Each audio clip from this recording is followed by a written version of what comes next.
ये भी कुफर है। काबा, कुरान या किसी नबी या फरिश्ते की तौहीन करनी या किसी सुन्नत को हल्का बताना। कई लोगों ने फरिश्तों के बारे में ना बहुत सारे लतीफ़े बनाए होते हैं, सोशल मीडिया पे वायरल भी कर रहे होते हैं। तो जो इस तरह की कुफरिया बातों के या फरिश्तों के बारे में जो मजाक उड़ाने के तौर पे लतीफ़े बनाए होते हैं, तो वो भी अपने ईमान की फ़िक्र करें।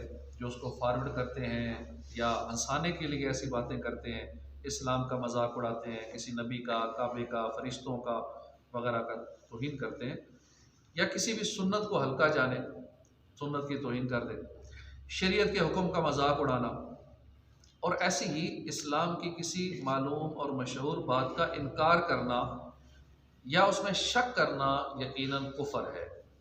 मुसलमान होने के लिए ईमान और एतक़ाद के साथ इकरार भी ज़रूरी है। जब तक कोई मजबूरी ना हो, मसलन मुंह से बोली नहीं निकलती है, ज़ुबान से कहने में जान जाती है, या कोई उज़्व काटा जाता है, तो उस वक्त ज़ुबान से इकरार करना ज़रूरी नहीं, बल्कि सिर्फ ज़ुबान से खिलाफ इस्लाम बात भी जान बचाने के लिए कह सकता है। जान बचाने के लिए कन्फर्म हो कि बंदा मार डालेगा या उज़्व काट डालेगा, इस सूरत में ज़ुबान से खिलाफ इस्लाम बात कहने की इजाज़त है, लेकिन ना कहना फिर भी अच्छा है और सवाब है। इसके सिवा जब कभी ज़ुबान से कलमा कुफर निकालेगा, काफिर समझा जाएगा। कई अल्लाह को जालिम कहते हैं, मतलब किसी पे कोई मुसीबत आ गई तो कहेगा कितना जुल्म हुआ है। अब जुल्म हुआ है, बास कई तो खुल के कहते हैं जुल्म खुदा का, और कई दबे लफ्ज़ों में कह देते हैं बड़ा एक्सीडेंट हो गया, बड़ा जुल्म हुआ है, बीमारी आ गई, बड़ा जुल्म हुआ। अल्लाह को जालिम कह देना माज़अल्लाह, ये कुफ्रिया कलमा है। और बहुत सारे मालूमात ना होने की वजह से ज़ुबान से कुफ्रिया कलमात कह डालते हैं, पता नहीं होता। अगर ये कहे कि खाली ज़ुबान से कहा, दिल से नहीं कहा, इस तरह वो बातें जो कुफर की निशानी है, जब उनको करेगा तो काफिर समझा जाएगा। जैसे जेन्यू डालना, जेन्यू कहते हैं ये मखसूस धागा होता है, ये काफिर जो है ना मुकद्दस उसको समझ के गले में या बगल में बांधते हैं ना। अब वो डालना या चुटिया रखना या सलेब लटकाना। अब सलेब किसकी अलामत है? ईसाइयों ने डाले होते हैं गले में, वो इस तरह करके प्लस का निशान जो होता है गले में डाला होता है। तो अब मुसलमान भी यही काम शुरू कर दें ईसाइयों वाला, या हिंदुओं की जो जो अलामात हैं वो मुसलमान शुरू कर दें, तो ये इस तरह की बातें कुफर है। मुसलमान होने के लिए इतना काफ़ी है कि सिर्फ दीन इस्लाम ही को सच्चा मज़हब माने और किसी ज़रूरी दीनी का मुनकिर ना हो, किसी भी ज़रूरियात दीन का मुनकिर ना हो, और ज़रूरियात दीन से किसी ज़रूरी दीनी के ख़िलाफ़ अक़ीदा ना रखता हो, अगरचे तमाम ज़रूरियात दीन का उसको इल्म ना हो। लिहाजा बिल्कुल लठ गवार जाहिल जो इस्लाम और पैगम्बर इस्लाम को हक़ माने और इस्लामी अक़ीदों के ख़िलाफ़ कोई अक़ीदा ना रखे, चाहे कलमा भी सही ना पढ़ सकता हो, वो मुसलमान है। कई कहते हैं ना फ़लाँ को कलमा नहीं आता, तो मुसलमान होने के लिए कलमे का याद होना ज़रूरी नहीं है कि कलमा उसको आते ही नहीं है। कई कहते हैं इसको तो कलमा ही नहीं आता, ये कैसा मुसलमान है? मुसलमान ठीक है, उसको कलमे के अल्फाज याद ना होंगे ये अलग बात है, उसको वो अरबी के जो मखसूस अल्फाज हैं वो याद करना उस पर फ़र्ज़ नहीं है, यह ज़रूरी नहीं है।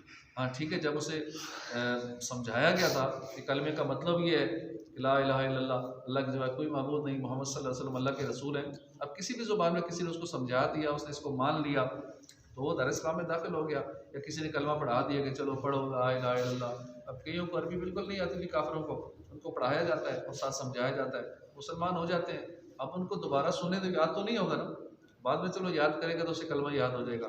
इसी तरह जब निकाह पढ़ाया जाता है, उस वक्त जो दूल्हे की हाल करते हैं, वो बेचारा पहले ही घबराया होता है दूल्हा कि मुझे मौलवी साहब कलमे सुनेंगे, उसकी हालत ख़राब होती है। फिर लोगों के बीच में उसको शर्मिंदा किया जाता है दूल्हे को, सख्त टेंशन में होता है दूल्हा, मुझे कलमे सुनेंगे और कितनी मेरी बेइज्जती ससुराल वाले के सामने, ससुर के सामने होंगे, होने वाले उसके सामने, भाई इसको कैसा हमारा दामाद है, इसको कलमा भी नहीं आता, इसको 6 कलमे नहीं आते।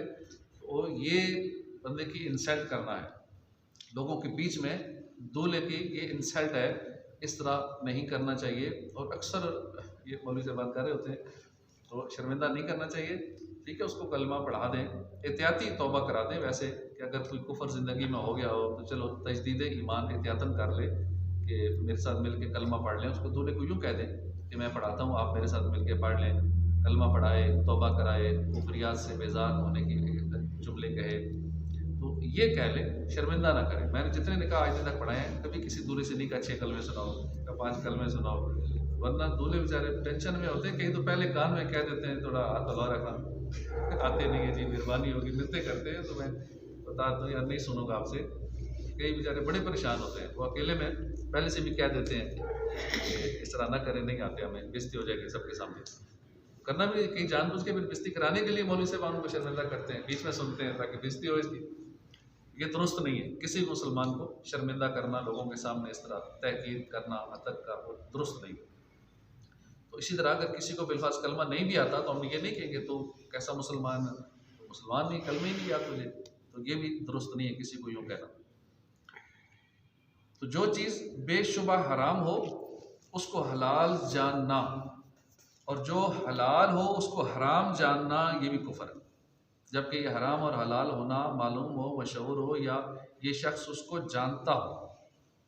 कई लोग खामखा हलाल को हराम, हराम को हलाल के फतवे लगाते हैं कि ये न्याज हराम है, ये गोश्त हराम है। क्यों हराम है जी? चूँकि 11वीं का है इसलिए हराम है, ये चूँकि मिलाद का है इसलिए हराम है, ये चूँकि किसी बुजुर्ग के नाम का, दाता साहब का, ख्वाजा साहब का तबरुक है इसलिए हराम है। अब एक हलाल चीज़ को हराम, हालांकि हराम तो है नहीं।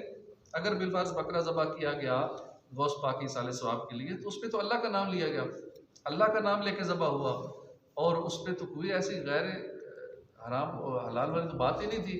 फिर भी उसको हलाल को हराम कह देना, उनको अपने ईमान के बारे में सोचना चाहिए। इसी तरह शिरक के हवाले से बात बात पे लोग शिरक बिदअत के फतवे लगाते रहते हैं, शिरक कर दिया, शिरक कर दिया। ये इंशाल्लाह थोड़ी तफसील है, बाद में सुनेंगे। ये हमें मालूमात होनी चाहिए ताकि कोई बंदा भी हमसे सवाल करे या इतराज़ करे तो कुछ ना कुछ हमें पता हो और हम अपना ईमान बचा सकें, और हम भी किसी का यूँ मजाक ना उड़ाएँ या किसी ज़रूरियात दीन के हवाले से एक ऐसी बात मुँह से ना निकालें कि हमें मालूमात जब होगी कि ईमान क्या है, कुफ़र क्या है, तो फिर ही हम कुफ़र से बच पाएंगे। अल्लाह पाक हमारा ईमान सलामत रखे, आमीन, बिजाह नबी अमीन सल्लल्लाहु अलैहि वसल्लम। सबक नंबर 5 हमने कुछ